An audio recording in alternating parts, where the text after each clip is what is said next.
Professor Rollick. All right. So hello, everybody. Some of you might know me. Some of you, maybe I'm a new face. I'll just maybe say a little bit about who I am. So I am a lecturer here at the university with the CEMC, Center for Education in Math and Computing. That's the group that puts out all the Waterloo math contests. And what I'd like to talk to you about today is perhaps an interesting perspective, because my career path took me down a road where I don't really do a lot of research now, but I did do a lot of research as an undergrad, which is presumably where most of you are at right now. And maybe you'd be asking some of the same questions that I did at that point in time. So what I'd like to do is actually just share this personal research journey with you, how I approached doing research as an undergrad, some of the problems I worked on, with the aim, for one thing, of passing on any advice I actually have to give. I don't know how much I actually do have to give, but I will impart whatever I can. And then also to hopefully inspire you to maybe pick up one of these two projects. Both of them, as far as I know, sort of sat exactly where they were from about the time I left them till now. So either of them could be picked up and worked on if you're interested in trying to tackle something. And because it's something I did as an undergrad, it should also be accessible to many of you at this stage of the game. So really, there are two halves to the talk. As I said, the one thing is to share personal experiences with research, the lessons I learned along the way, some of the skills I gained, maybe some things that I can let you know about and insights that I got about what research is like and how I engaged with it. And then, as I said, there were these two mathematical problems I studied along the way, and I think it's a good match for this audience because one of them lies in the field of graph theory. So for those of you who are more CNO majors, this would be something you'd be probably quite interested in. And the other problem is something in algebraic number theory, which for those of you with pure math inclinations would probably be really interested in picking up. So hopefully there's something here for everybody as I talk about these two problems. The graph theory one is definitely more accessible in terms of background required than the algebraic number theory one. So I will start with that one. So don't worry if some of it feels like I'm throwing you an entire course in algebraic number theory. That will possibly happen before the end of the talk, but I will try and lay as many breadcrumbs as possible for you to follow the main themes. Depending on your background, you'll certainly get something out of it, and I want to just try and lead you as much as possible to these projects that I worked on. So as I said too, if you're comfortable during the recording, if just calling out a question as you're thinking about it, that's totally fine. If you prefer to wait until the end, that's cool too. But I'm certainly okay with interruptions as they come up. Okay, so how did I even find my first research position? That was an interesting question. So I came in as well, like I didn't really know how math research was done or how one found people to do it with.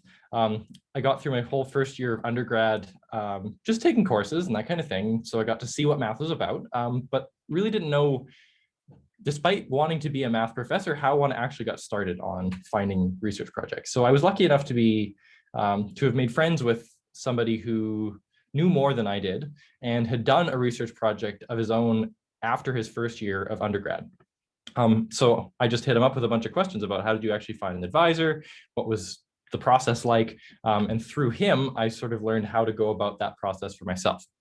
So one thing that I did, and which I would recommend to all of you if you're trying to embark on this for the first time, talk to every professor that you have had over the course of your journey up until now. So anybody who's taught you, that you think you might work well with.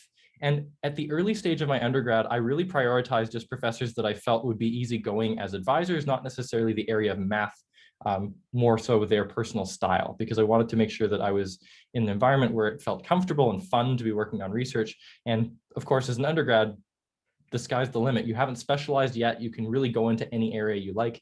And so this is really the time to pick and choose and try a bunch of different things. So that's what I did. I just talked to probably about 3 or 4 professors that I had within my first 3 semesters of academic terms or so. And through that group, picked the ones that I felt I gelled the most with. While having those conversations, they helpfully brought up this NSERC USRA, which is something you can apply for through NSERC to fund a research project. And this can happen in any 4-month period you like. So if you have NSERC funded people to work with, that's really the only requirement. They actually have to have an NSERC grant of their own. And then you can work with them, apply to get this money, and it's a supplemental income that you can make while doing research. So for me, that was really cool. Just the idea of that I could actually make money to study math rather than paying money to the university to do that exact same thing. Okay, so who did I actually work with the first time around? So this was back in summer 2013.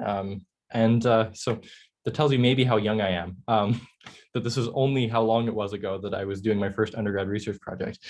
But the supervisors that I had, I thought they were the dream team. They were so funny, really, really cool to work with. They had really good chemistry among each other. And so if you can find a team like this to work with, that's a really cool experience. The names, in case they matter, are Claude Laflamme and Robert Woodrow. Those are the two main advisors. And Bill Sands offered some support. He was on his way to retirement. So he was like really on his very last few months as a professor, and then he was just going to go off and go to some beautiful spot in Vancouver Island and spend the rest of his days there, which is what he did. But I got the pleasure of working with him in sort of his last months at the university. And they're all like basically set theorists and graph theorists, and they work in discrete mathematics generally. So any problem that sort of has this mathematical logic undertone, but is looking at things like graphs or partially ordered sets or relational structures, that was sort of their thing. Now, the way I actually structured my first research position was I treated it very much like an office job. I lived way across the city from the university anyway, so there was already a commute built in. So just like, okay, fine, I'll just make this 8:30 to 4:30, 5 days a week, take my lunch break at 12:30. So I treated it very much like an office job, and it was a great thing to do for getting productive research done in my case. I know that not everybody's style is like this, but it was something that, looking back on, that's one thing that I thought was effective, but also maybe something I wouldn't do again. My advisors were, of course, not asking me to do this, to stick to these office hours or anything. And they kept encouraging me to actually like go out and play soccer with other people who were doing math research at the time. And I was like, what do you mean? Like, I'm being paid to do this job, and so I've got to do this job for 7 or 8 hours a day. But so if there's one piece of advice from that little experience I could offer, is that you don't actually have to be so rigorous about it. You can if you want to be. And again, it helps with getting work done. But I felt really burnt out by the end of that summer. And I think it was a byproduct of treating it very much like a full-time job and structuring it in that way. So find a balance that works for you, and don't feel like you have to always stick to a workday that's a fixed length. If you feel like your mind is melting by the end of the day, you can certainly stop. But one thing that you'll hear it said, and maybe you won't believe it, but it is true, that during your undergrad is perhaps the best time to get math research done. As you go further up, you do know more math, and so there's more you can do, but there's also more other demands on your time. So as a grad student, you have TA work, you have also courses you've got to be taking at the same time as your research, other various professional development things you're working on. So already by grad school, other things that are necessary start to get in the way of just being able to sit down and spend an afternoon doing research. This becomes even worse if you actually move on to a faculty level position and this becomes your job. The service to the university, that's a huge percentage of people's time. Again, teaching is another really, really big time commitment. So as you actually move up in the ranks, you actually get less and less time to actually devote to research. So these 4-month stints you might be able to get as an undergrad to work on research are perhaps the best times you'll ever have to sit down and do some focused research. And for me, it certainly was the most productive. It was the only paper I've ever published came out of the undergrad research that I did. And I don't know for how many people that's true, but I thought it was an interesting situation. And it was, I think, because I could think about nothing, or I had the luxury of thinking about nothing else but my research for 4 months in a row. Another little bit of advice I would suggest is, if you have the chance to attend the CUMC, the Canadian Undergraduate Mathematics Conference, by all means do so. I'm hoping they'll get back to in-person. I did keep an eye on it. I think they're doing it virtually this year, but hopefully next year COVID will have settled down to the point where maybe conferences can happen again. And if so, please do check this out. This was perhaps the most rewarding part of my undergrad research experience. My advisors told me about the conference's existence. They nudged me very strongly to go. As a 19-year-old, I was like, wow, I'm just like flying across the country to Montreal to like talk to other mathematicians. This feels really big and important. It was the coolest thing ever. I'd actually never really been east of Alberta before that in my life. So it was like a cool opportunity to just explore Montreal. I wandered downtown with a whole bunch of other math people from across the country. It was the most amazing experience. And also just hear about people doing math at universities other than your own. I know Waterloo is fortunate in having a really large math community already. So for me, there was the extra bonus of there was more than a half dozen people who were really interested in math that I could talk to. But it's also really cool just to hear about the math that people do at other places, because the areas of specialty are different, and there's sometimes new friends you can make far beyond the borders of your own university by going to conferences like this. Okay, so that's for now, a little bit of my personal anecdotes. I'll switch into the math side of things now. So what did I actually work on in that first research term? So I'll start right at the foundation, give us the terminology we need to work our way up to the problem. So a graph has really two features to it. You've got some vertices, which you would usually draw with some dots, and a set of edges that link those dots or vertices together. People often write them down visually, something like this. And one of the important distinctions I want to make for the problems I'm about to talk about is that graphs can be either connected or disconnected. Connected just means you can take any two vertices in there and you can travel from one to the other through some sequence of edges. Disconnected would mean that that's not possible. So if you look at either one of these two pieces on the left or on the right on their own, that would be a connected graph. But if you consider the graph built of both of them together, that thing is disconnected. This is not terribly important, but the one on the left is called the Peterson graph. It's one that's commonly studied in graph theory as a source of interesting counterexamples to certain things. On the right is what is called a 6 cycle. It's got 6 vertices, and the edges are linked up in such a way that it's just a big cycle. Cycles will come up again as I talk about the project that I was working on. So keep that in mind, but you can really have a cycle with any number of vertices. Just the edges between them just follow this cyclical pattern.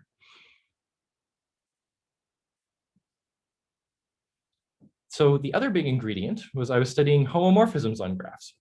And some of you may know already that anytime you have a set of objects, there's often a homomorphism on them that people talk about. There's a whole subject known as category theory that basically takes this as their philosophy of life, more or less, that there are objects and there are morphisms. But in particular, in the subject of graph theory, we have this notion of a homomorphism, and we will consider that fairly heavily here in the discussion to follow. So what does it mean in the context of graph theory? Well, a homomorphism between two graphs is a mapping from the vertices of the first graph to the vertices of the second graph. So really, at this point, it's just a set function, but it also has to preserve the adjacency between vertices. So if you have two vertices in G that are linked up by an edge, the images of those vertices under the homomorphism also have to be joined up by an edge. That's the one requirement that we ask in a graph homomorphism. And I have a little shorthand here. This tilde in this case is going to denote adjacency between vertices, if you see them come up down the road here. Okay, so I have a bit of a picture of what this might look like. So the graph on the left is the domain of the homomorphism, and the graph on the right is the codomain.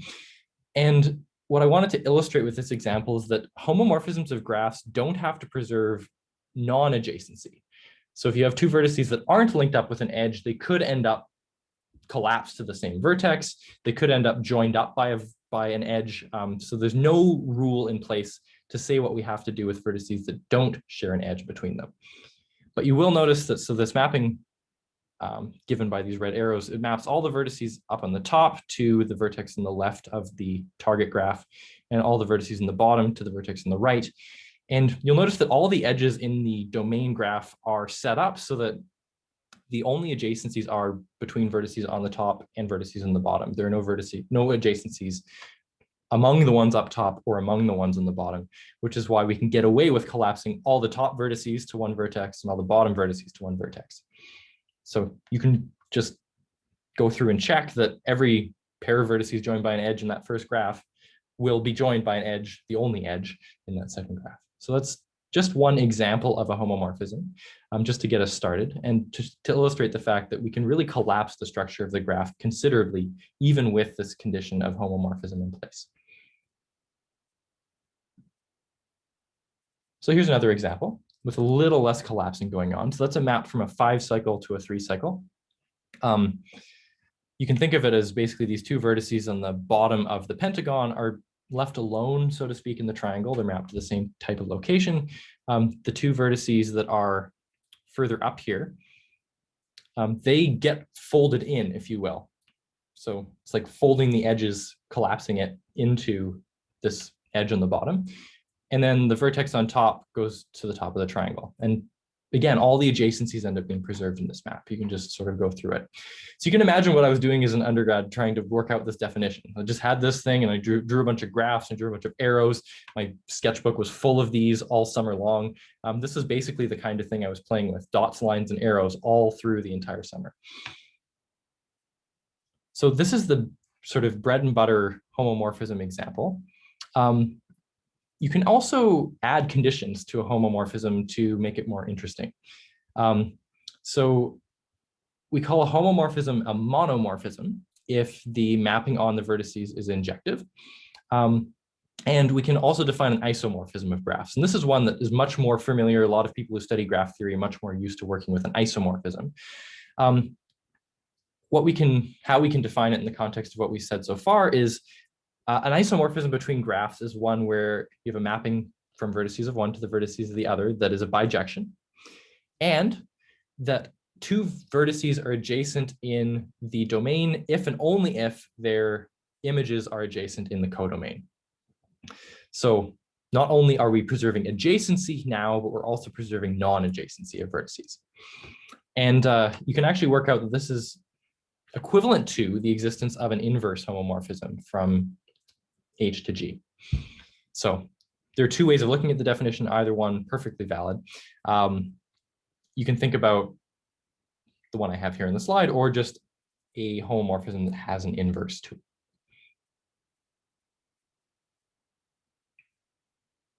That cat is really interesting to watch. I'm sorry, just have to acknowledge it. Incidentally, I'm also cat sitting this month. We have 2 cats in our house, and I've never owned a cat before, so it's been really fun watching their antics. So yeah, I'm just now very cat distracted because of the last few weeks. Okay, so we have homomorphism, monomorphism, and isomorphism. These are really the 3 notions to keep straight, because we're going to be working with all 3 types of mapping. So I have a couple examples just to show what these sort of look like. So again, with a monomorphism, because the mapping on vertices has to be injective, you can no longer collapse vertices. You can no longer map 2 non-adjacent vertices to the same vertex. But you can still introduce new edges. You don't have to preserve non-adjacency. So this example here illustrates that. We have this 4-cycle getting mapped into this more elaborate graph, and the images of the vertices have more edges between them than the original ones did. That's totally okay according to the definition of a monomorphism. So one way you can think about this, if you're inclined towards that, is to think about monomorphisms as embeddings of graphs, where you're just taking the graph you had as your domain and sticking it inside of a possibly more elaborate graph that has more edges, etc.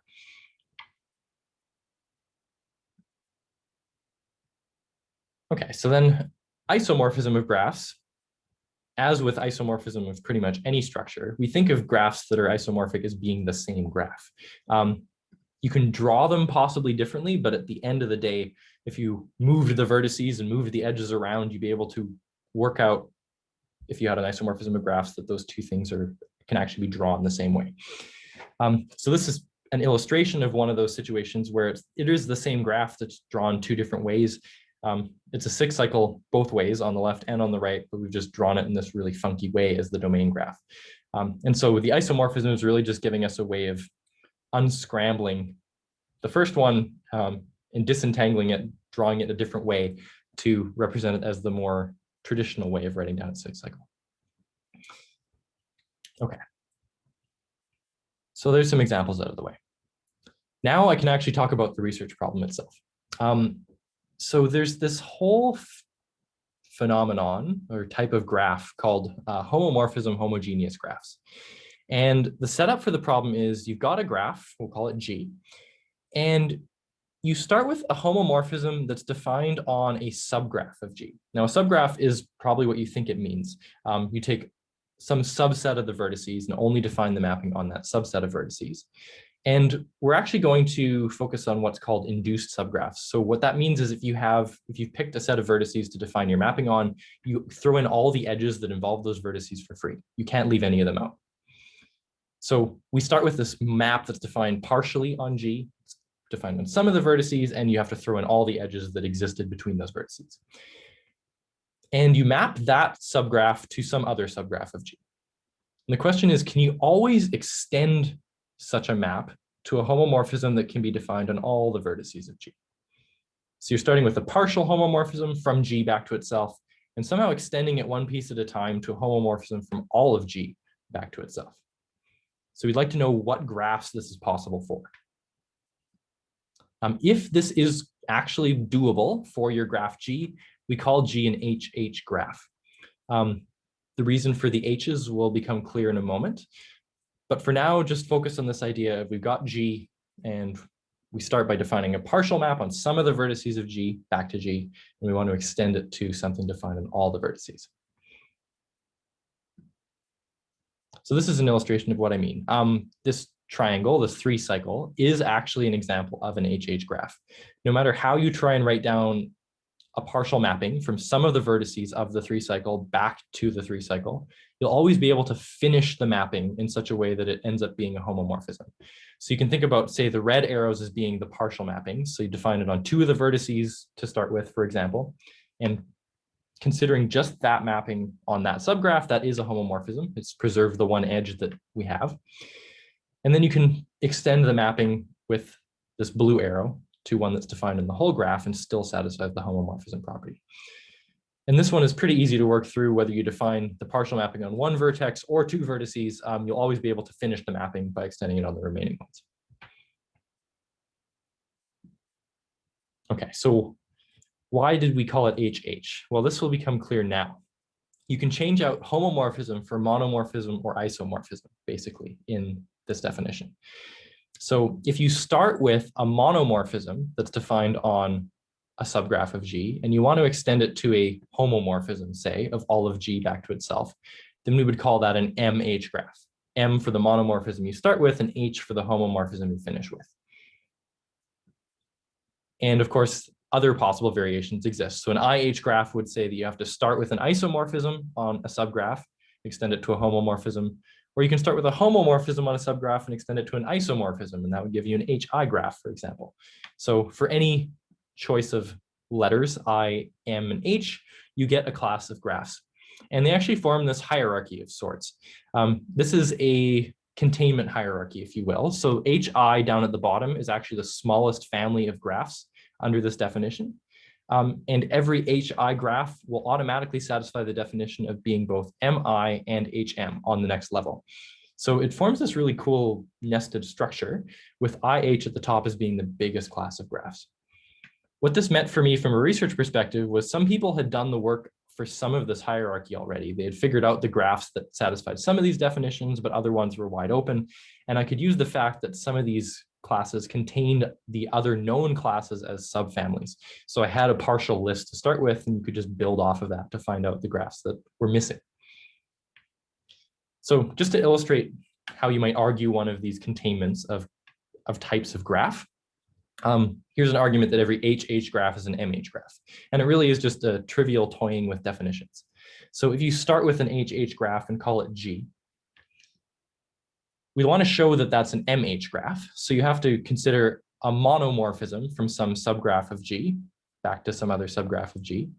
And we want to show we can extend that to a homomorphism. But of course, every monomorphism is also a homomorphism. So we know that phi is a homomorphism and G is HH. So we already know by the HH property, we should be able to extend that to a homomorphism from G back to itself. So this is really just an untangling of definitions and mathematical syntax, more or less, to show any of these containments.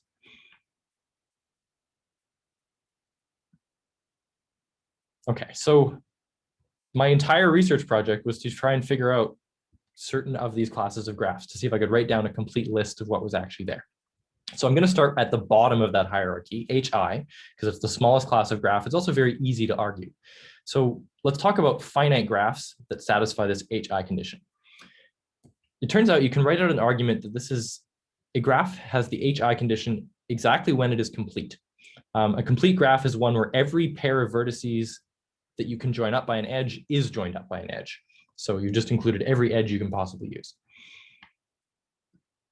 So here's the forward direction, proving that every HI graph does have to be complete. It's easier to do it by contrapositive. So suppose you had a non-complete graph.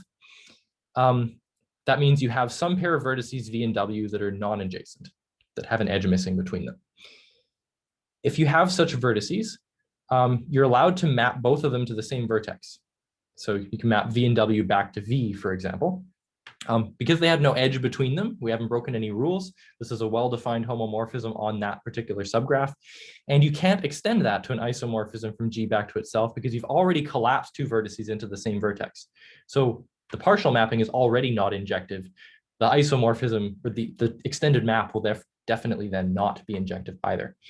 So you can't possibly hope to extend that thing to an isomorphism. So that proves that every HI graph does have to be complete. It does have to have every edge in play between every pair of vertices.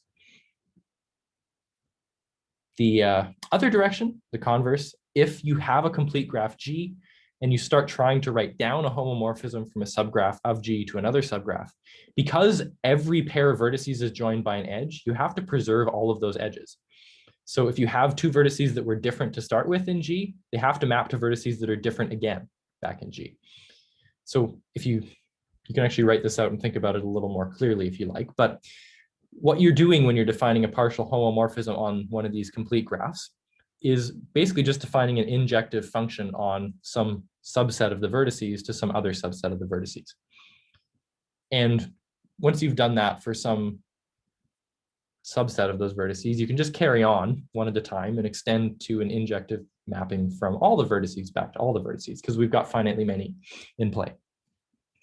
And so it's really just a matter of set theory. You start with this partial injective mapping, and you can extend it to an injective mapping from the whole set back to itself.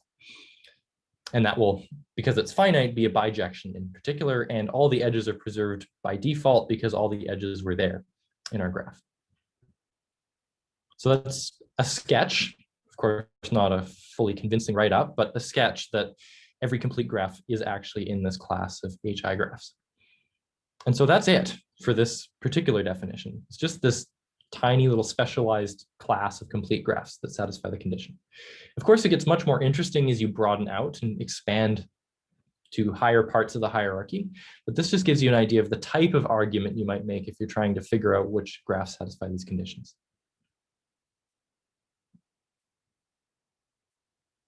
Okay. So here's a proof in contrast that a particular graph does not satisfy one of these definitions. So how would you show that a graph is not HH, for example? It turns out any cycle with an odd number of vertices, more than 3 vertices, is not HH. So 5 cycles are out, 7 cycles are out, 9 cycles, and so on. Here's an argument for the 5 cycle. You can pretty much extend it to any larger odd number of vertices in the same way. So the red arrows are the partial mapping that I start with. So it's, again, this sort of folding of the 2 vertices that aren't at the bottom into the bottom. This is a homomorphism of graphs. It's preserved all the edges so far on those 4 vertices. And you're in trouble. You can't actually define this map on the 5th vertex with the blue arrow coming out of it, because you would need to map that vertex to something adjacent to both of the vertices at the bottom of the pentagon. And there is no such vertex. So this is an argument, just by counterexample, that shows you can't actually demonstrate, or you can't actually extend this particular homomorphism to one that's defined in all the vertices of G. Okay, so that's an argument to show something is one of these things and an argument to show something isn't. So that gives you the flavor, at least, of the type of thing I was doing all summer. 4 months, 8 hours a day, thinking about this type of thing, trying to figure out which graphs actually satisfy these definitions.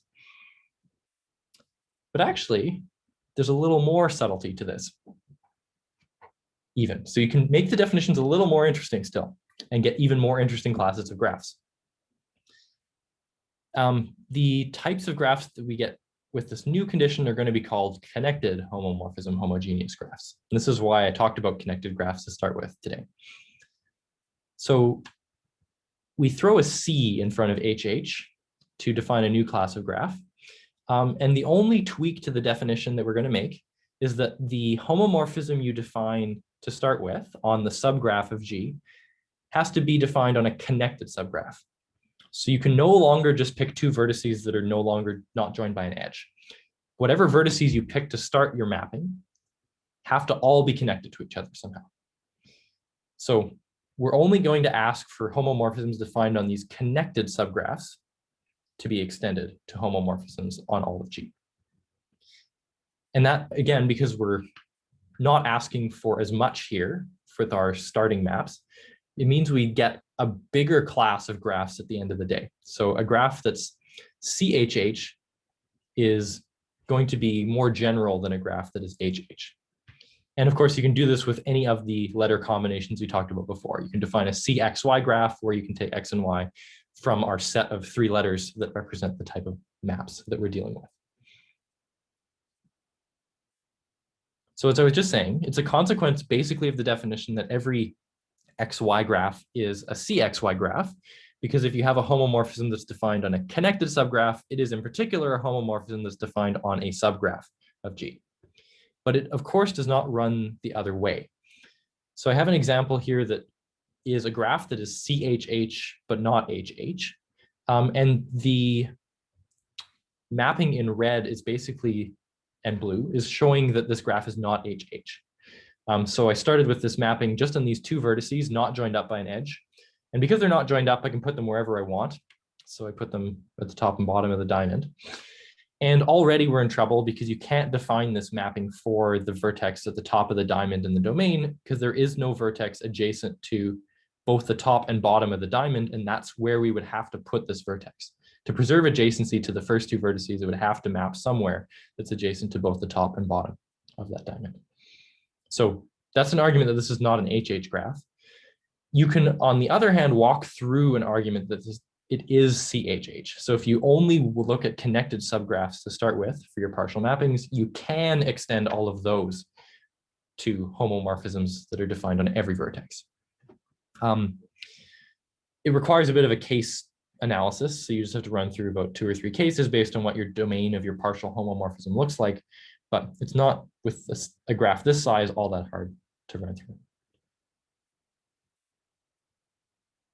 Okay, so takeaway so far is that the CHH business does actually give us some new graphs that we didn't have before.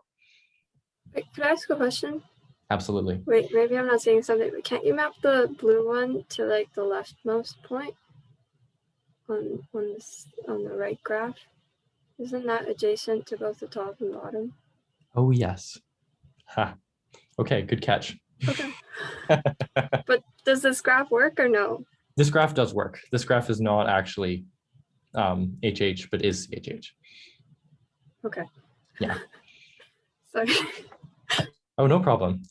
Yeah, you just, I think actually, if I can try and fix this on the fly, you can actually just take that 3rd vertex in the middle of the diamond and map it somewhere.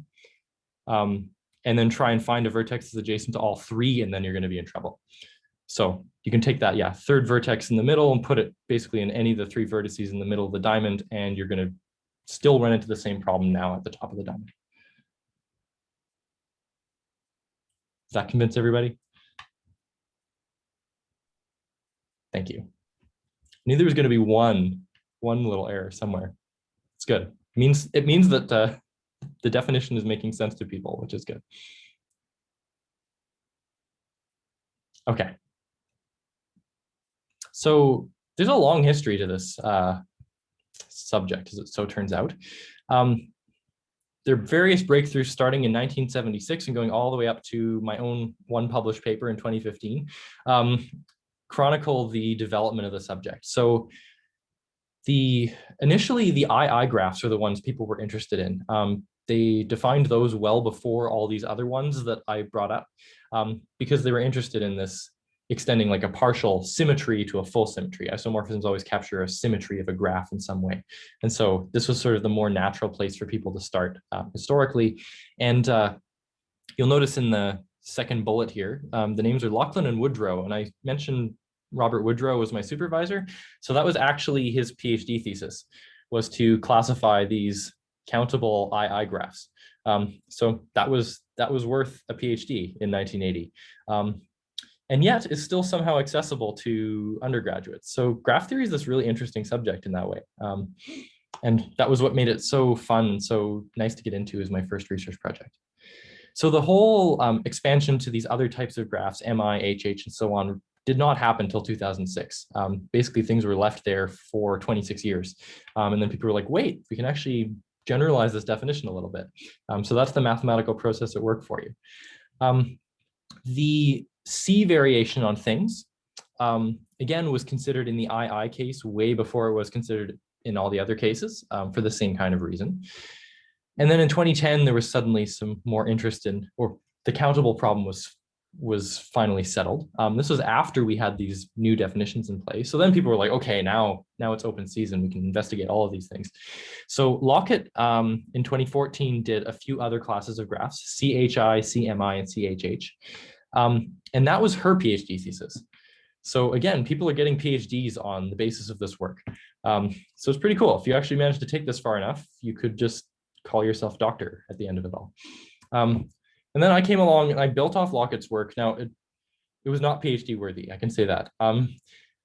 Lockett had a list of CHH graphs, and I basically added 2 types of graphs to that list, and that was all there was. There was not a whole lot more to be added in. But the proof that that was it, that there was no other graphs on the list, that was much more intricate. That was about 10 pages of work to go through, lemma after lemma, lots of graph pictures. If you're interested, the paper is definitely up there somewhere. You can take a look for it, as you can for all of these papers. But my paper would cite all of these other ones. So if you're looking to get into the area, take a look at my paper and its bibliography in particular, and that would be a good way to get started. Okay, so the other thing I want to talk about, because this is when I did publish, was my experience with mathematical publishing, because it's an interesting experience. So I had these 4 months to do research, and it took me about 2 months and a bit to figure out the actual results. And I was really excited. It's like, I've got this new thing. My supervisors were like, great, okay, now write it up. So I was like, oh, okay, easy as pie, that'll take a week. So I did that, sent it off to them, and they sent me back probably something even longer than my paper, full of comments. And I was like, okay, I guess I'm not done yet. So this began the cycle of week after week, sending a new draft. They gave me comments back. Every draft looked very different from the last. And the rest of my summer basically was spent writing it all up. So that was about 7 weeks of paper writing. And you can imagine 8 hours a day, 5 days a week. That was maybe why I was burnt out at the end of the summer. Paper writing is not the most fun experience after you've had all the fun of figuring out the math. But it is necessary because ideally you want other people to read it and build off of it. So at the end of the summer, I had this paper that was ready to send off to journals. And they were great. They were like, my supervisor said, if you wanted to figure this out on your own, go for it. So I was like, well, might as well. This is my first experience with it. If all else fails, I can come back to them later and ask for their help, and they can publish jointly with me. But it wasn't all that hard. Just looking at the journals where the papers were published that I was building off of gave me a very good start for which places might be interested in this. And as you can see here on the slide, the first one I tried did in fact reject the paper because it was too long. Now that wasn't a remark on the mathematical content of the paper, but it's just like, we just don't publish articles that are this long. So like, please try another journal. They were very encouraging about that. And so I just tried another one, and that actually did work out. But it was a process. Be prepared for this to take about 2 years. If you are like I did, and the first one you send it to doesn't actually take the paper, because it was 4 months for them to actually get back to me to say that the paper was too long. And this will happen in the journal world because they have to find people to look at it, and people have all kinds of other things in their plate. This was abnormal though. They did apologize to me that it took 4 months just to say it's too long. But what was a little more normal is that the second journal I submitted to then took 6 months to get back to me with comments. And then with my own undergrad coursework, it came at a sort of poor time where I was immersed in 5 courses. So I had to wait till the next reading week to come up to actually revise the paper and put it back. But thankfully, at the end of all that, things worked. They liked the paper and it ended up finally seeing the light of publication. So my one piece of advice is it's normal for journals to turn you down for various reasons. Sometimes it's just not a good fit for the journal. Doesn't mean that your mathematics is poor or that it's not worth publishing. It's just maybe that another journal might be happier to see it. Okay. So we're about at the halfway mark. This was the first of my 2 research adventures. And the next thing I'll talk about is summer 2014. But because it's been 45 minutes and we got 45 more minutes to go, I do want to give you the chance, if you want to like stand up, stretch your legs. I'm going to take a 2-minute pause. Feel free to do the same. It's probably been a long day. And hopefully you'll be back with a fresher mind after that little break.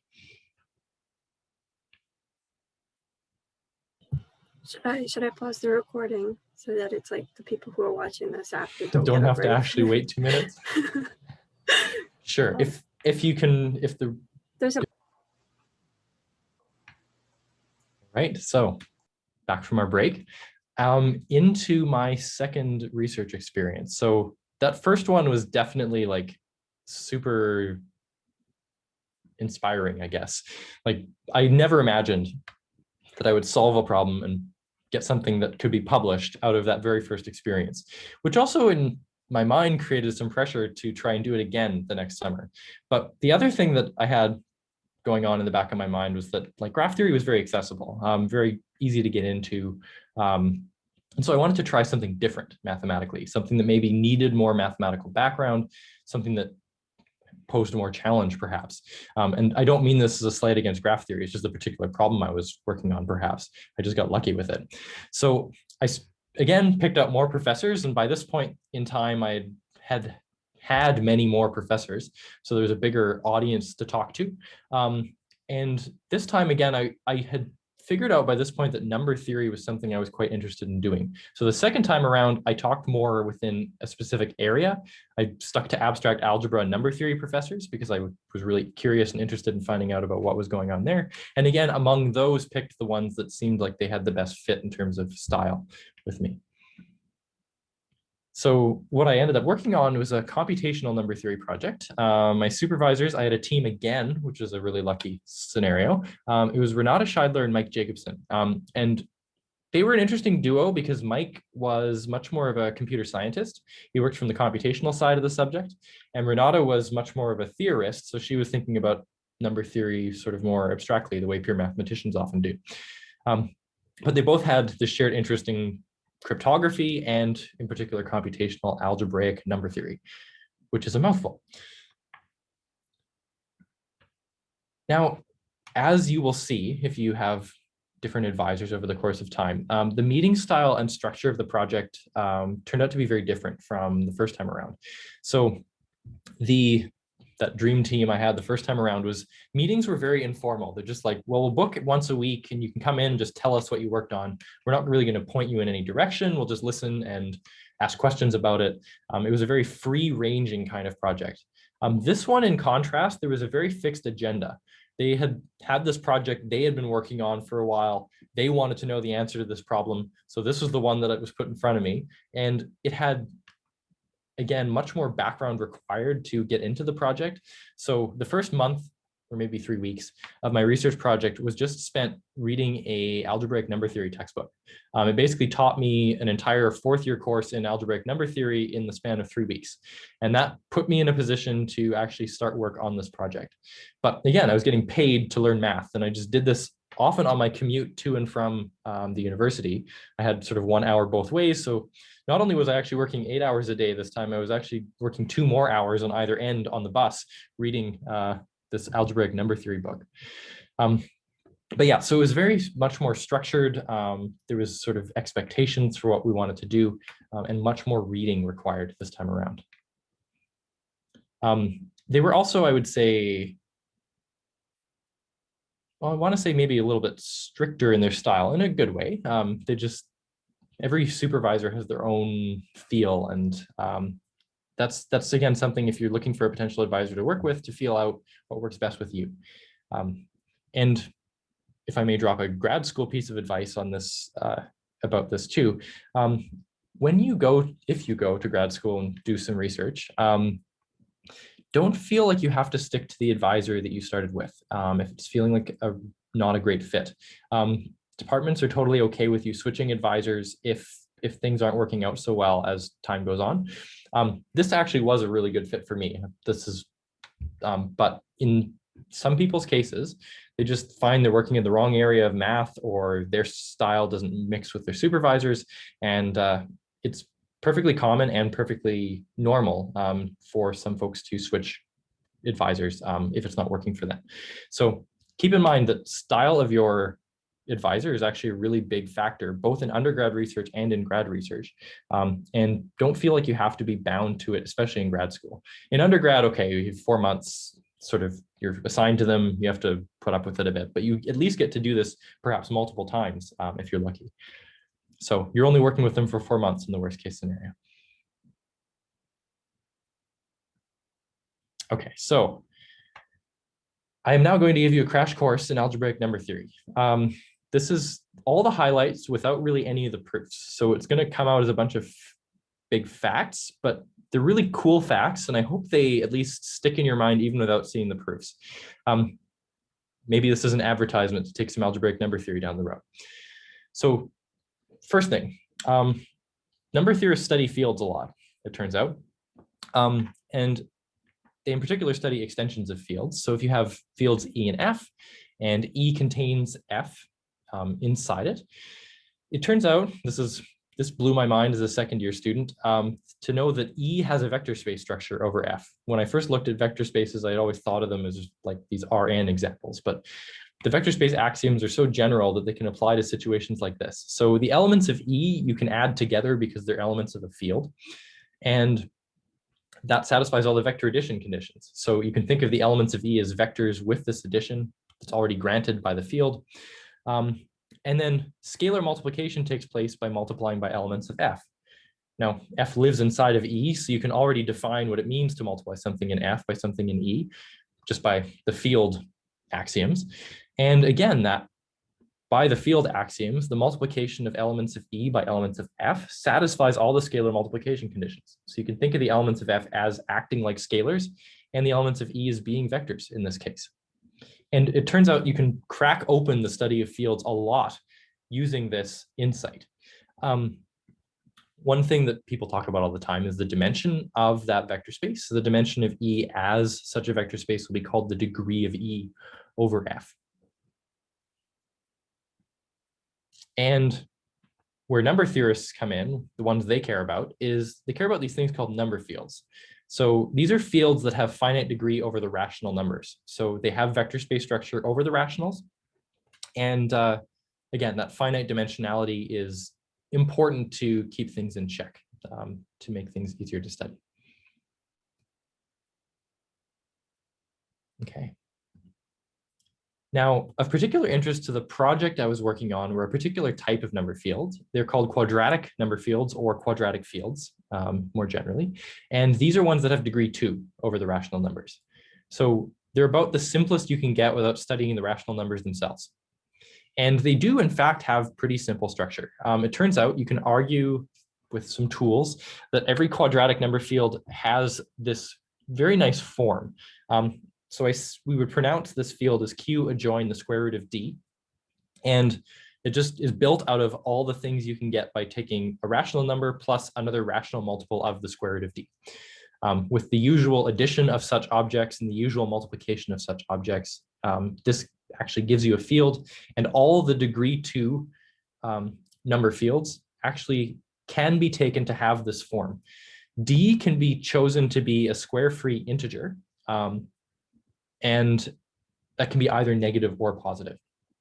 So really the only variation you get among these quadratic fields are what you choose for D, and that parameter d must be an integer, and it can be taken to be square free.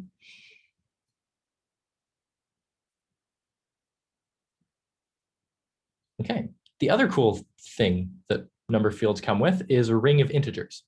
So every single one of these number fields has one of these rings of integers. OK is the common notation for it when K is the field. And people like K when they're talking about OK, because then you can make all kinds of OK puns. And I definitely have in the past. These elements of OK, well, what are they? They're the elements in the field K that are roots of some monic polynomial with integer coefficients. So the leading term is 1, and all the coefficients of the polynomial are integers. So only the elements of the field that can satisfy such a polynomial belong to OK.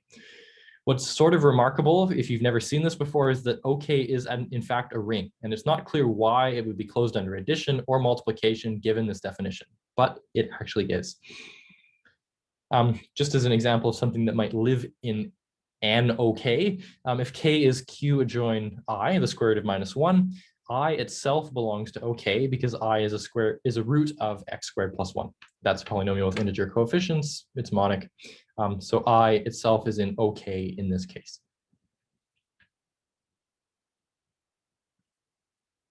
And this is where it gets its name. If you take Q, Q is trivially a number field because it's degree 1 vector space over itself.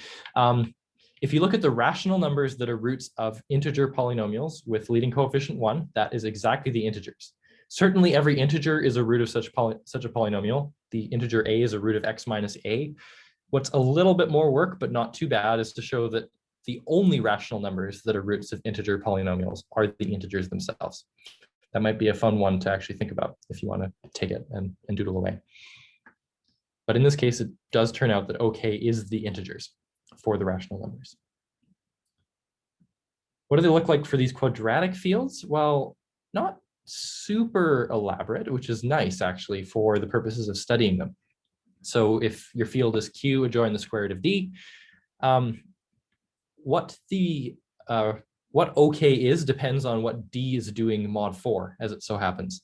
So if D is not congruent to 1 mod 4, then the elements of OK are all the elements of the form integer a plus an integer multiple of the square root of D. That's it. Those are the only things in there that are roots of these integer polynomials. You get a little bit of bonus if D is congruent to 1 mod 4.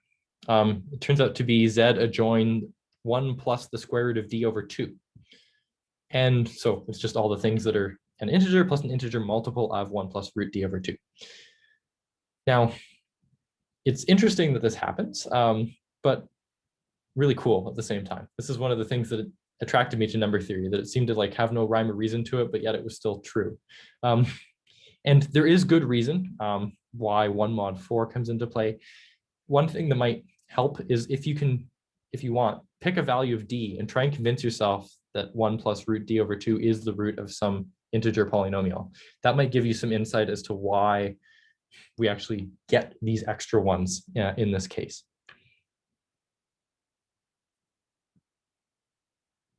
Okay, so number theorists study OK like no tomorrow. That's really the thing that they're looking at. Sometimes OK is a unique factorization domain.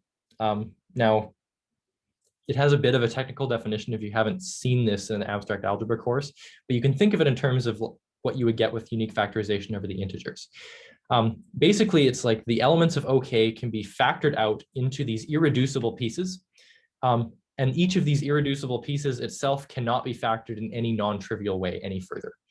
And you would want this factorization to be unique so that the irreducible pieces you've got in there are essentially unique up to the order you write them down.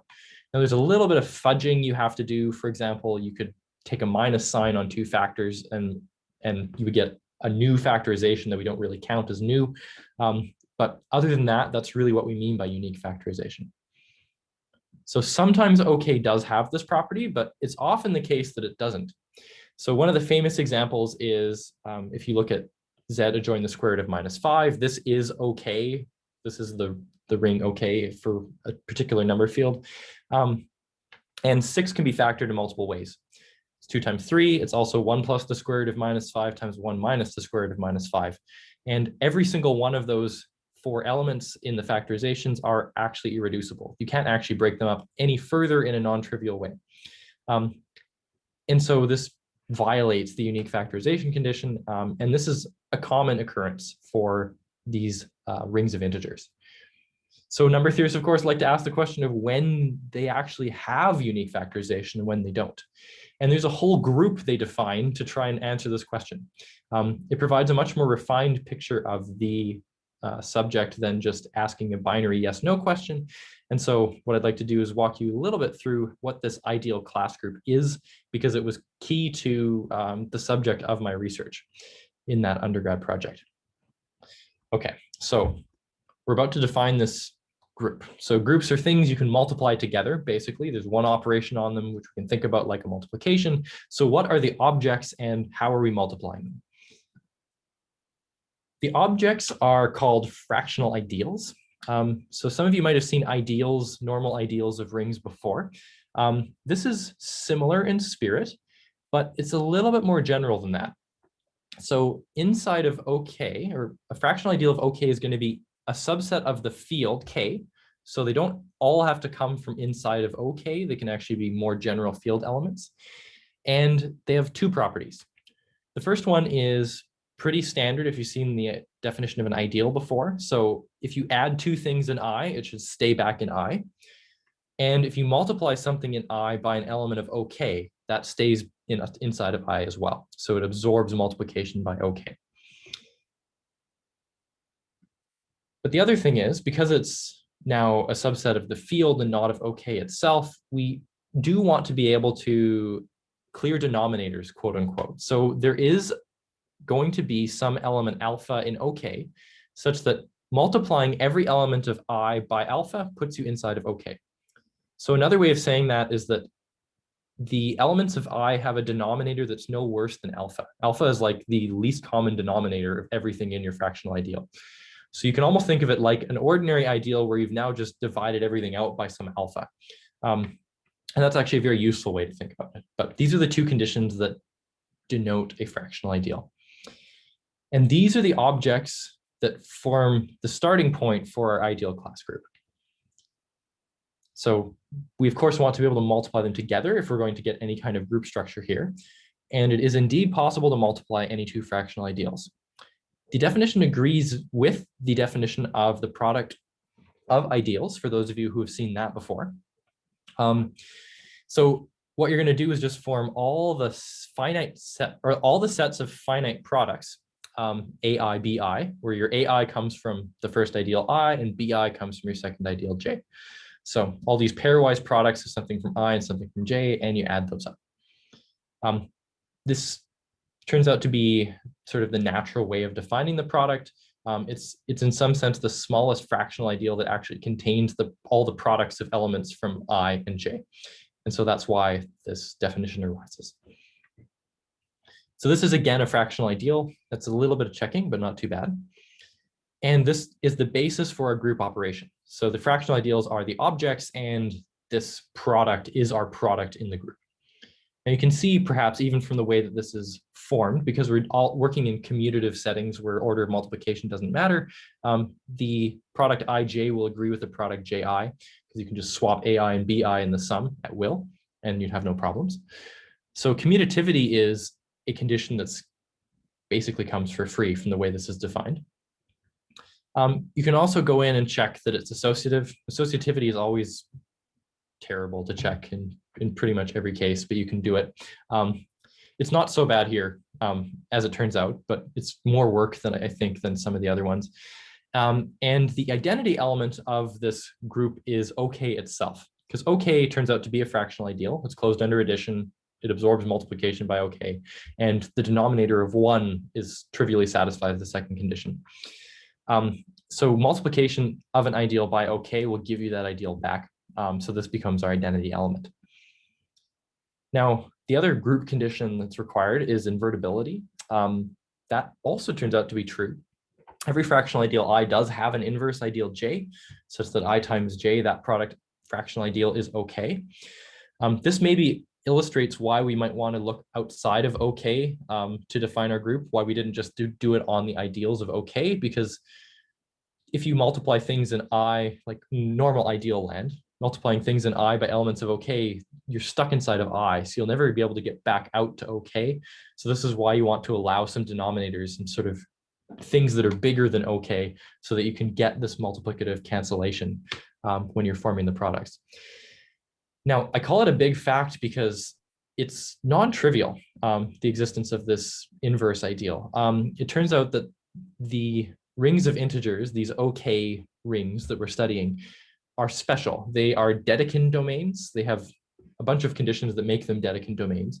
But this is a type of integral domain that you need to be able to get this invertibility condition. If you try and play this game with an arbitrary ring, commutative ring even, or even an integral domain, you won't always get this invertibility. And so it's these rings OK are a little bit special in that way. And that's why number theorists like to work with them, because they have this nice property. Okay. So the fractional ideals of OK turn out to form an abelian group with this product that we've defined. Now, that's not the ideal class group. It would be great if it were, because it's like we already got a group, but we want to take a quotient of it. There's good reasons for this that I'll get to in a moment.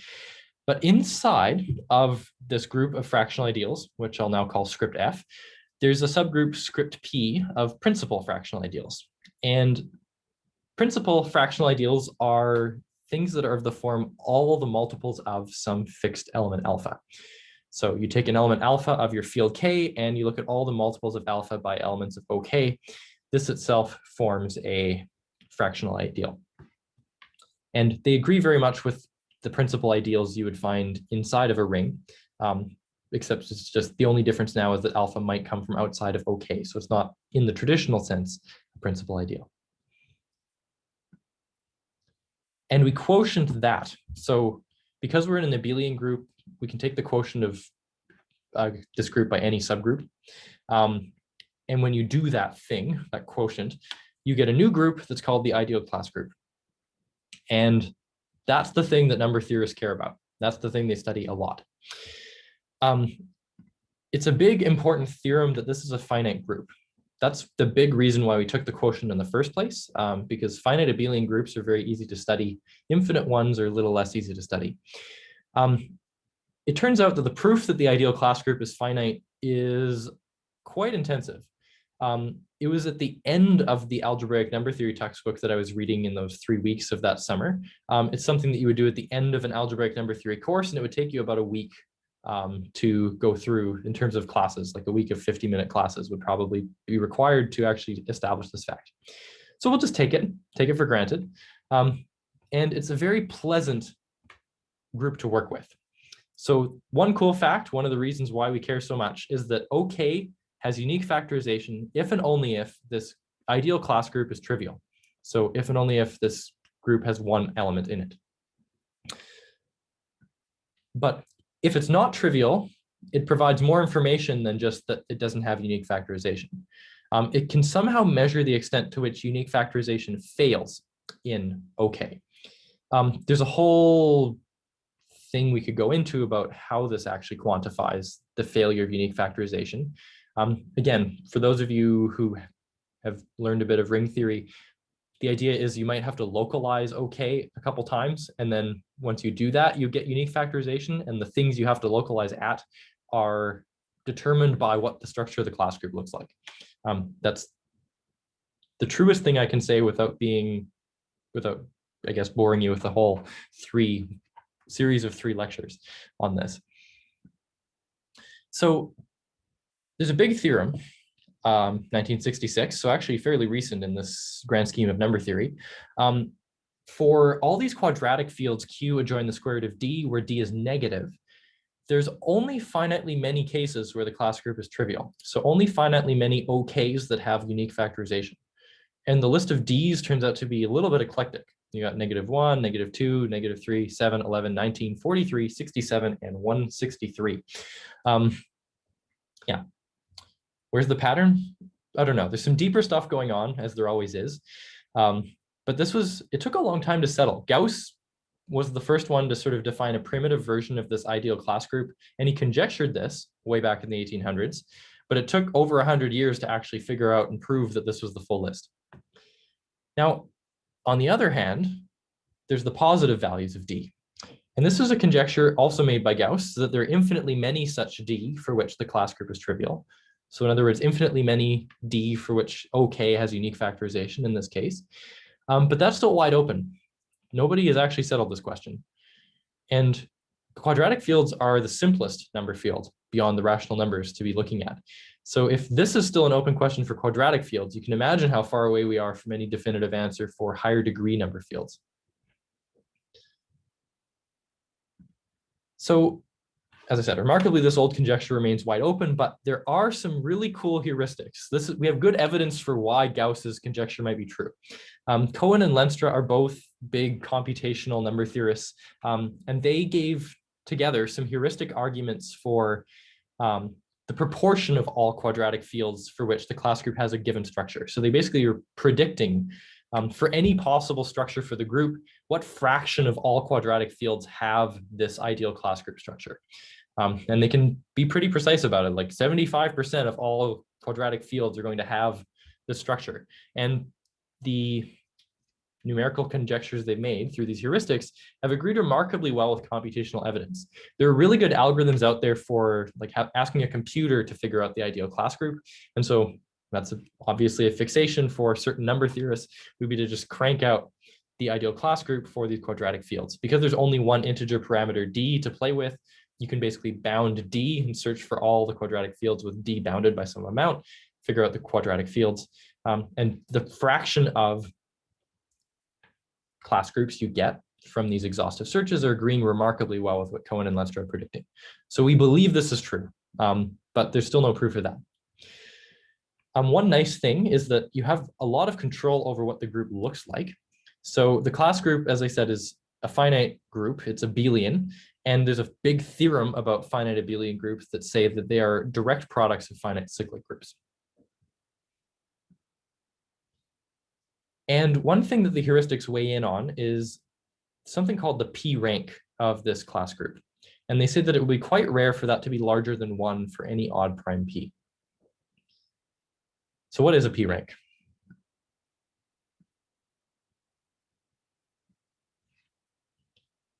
Okay, so this is the definition. So you look inside this class group, you look at all the elements whose order is some power of P. This itself is a subgroup of the class group, and it too is a product of finite cyclic groups.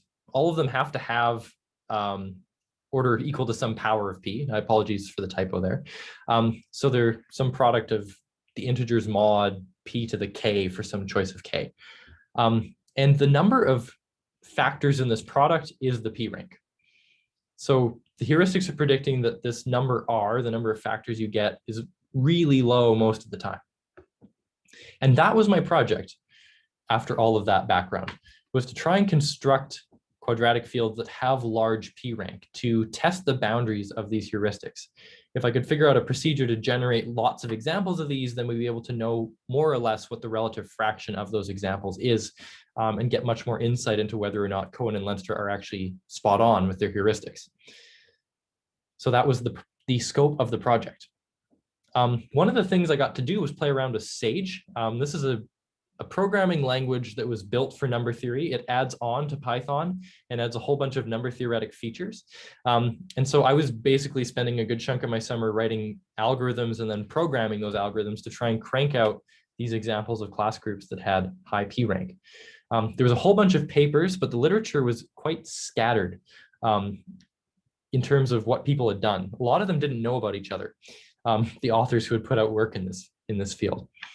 So one thing I was able to do is basically combine the work of two people who I think didn't really know about each other at the time, and generate quadratic fields that had P rank greater than or equal to 2 for any prime P. So it was a computational procedure where you could actually code up an algorithm for any prime, and it would give you this list.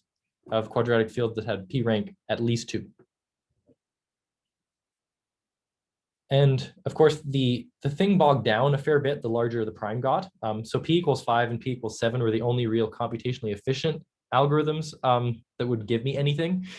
So running it for p equals 5, I actually got several that had p rank or 5 rank equal to 3. So even more than the 2 that was guaranteed. What we were trying to do was also shatter previous records.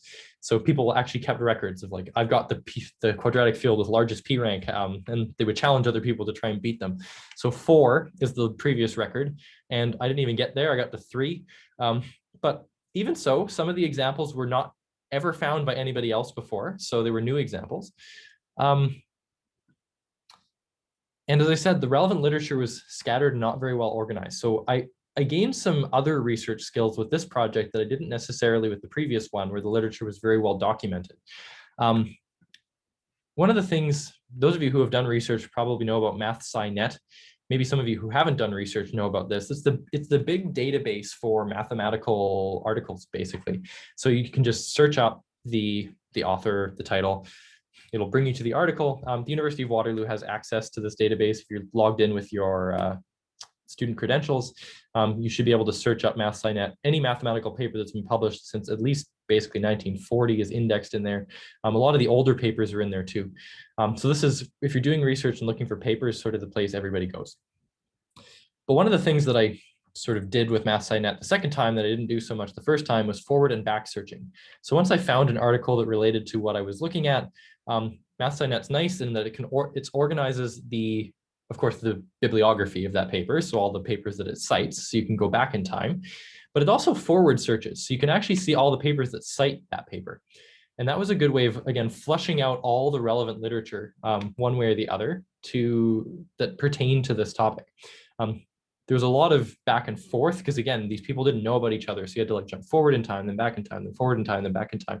But this was a skill I picked up just along the way that was super helpful. And it didn't occur to me to do this for some reason for the first month or so. And suddenly it became really, really helpful when I figured this out. So just a tip that I thought I would drop. The other thing, papers in French. If you work in number theory or algebraic geometry, this is a common thing still. The papers will be written in French, and that's just totally cool with people, which is cool because I love French. I was incidentally trying to learn French a little bit better. That particular summer, I had borrowed an undergraduate textbook in French and was like reading that on my commutes as well. And so I was like coupling my study of French with reading these French papers. And French math papers, once you pick up enough French, are actually not so bad. They don't use much French beyond sort of the stuff you need to communicate mathematically. So it was cool. I got to develop language skills and mathematical skills at the same time. But yes, be warned, papers in French, especially in number theory and algebraic geometry, do and often occur. And of course, the papers in English that were beyond my background. This was a new experience for me with this project that was not so much with the graph theory one. There was always, with the graph theory one, the potential that if I just sat down for a few days, I could understand what was going on in this paper. Here, algebraic geometry starts to enter the picture. And if you know anything about algebraic geometry, it's just deep and dense, and years of study is required to actually make heads or tails of what's going on. So there were some algebraic geometry techniques for constructing these fields with high P rank that were showing up that I just really didn't know anything about. And that was an interesting experience because I was still trying to get things out of the paper without knowing half of the math that was in the paper. It can be done. But it's just an interesting lesson in not being discouraged. Just because you don't know what's in the paper necessarily doesn't mean you can't get something useful out of it. The other thing that we did, I went to my supervisors with this and I was like, I have no idea. Like, I don't know this algebraic geometry. And they said to me, we don't either. So what was cool is they found somebody who did know, and this other professor gave us the seminar series on the stuff. So we got this like private seminar on the background for algebraic geometry necessary to try and understand what was going on in these papers. So I learned that my supervisors don't know everything. That was a great lesson to learn. And then also there are people who do know these things and they are happy to help you.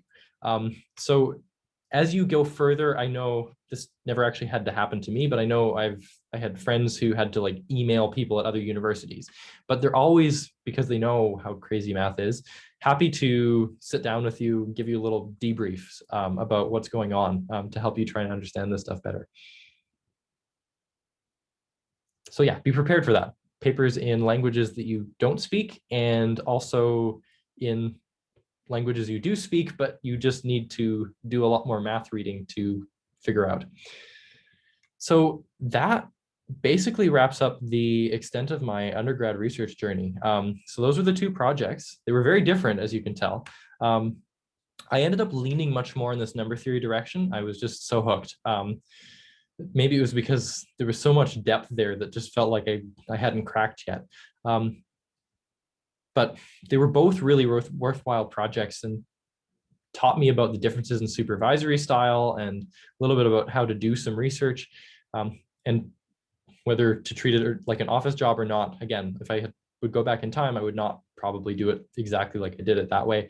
But yeah, this is the scattered ramblings, if you will, of a lecturer at the university who no longer does research, but wanted to share very much the experiences that he did go through while doing this research, in case it was of help to you.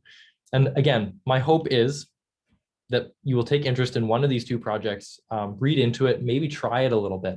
They're both amazing. They're both super accessible. All you have to do is a little bit of background reading, perhaps, in the second case. But there's so much to play around with here. And again, like I said, both of these projects basically have now sat there since I finished with them. Nobody else has picked them up. So they're wide open for exploration.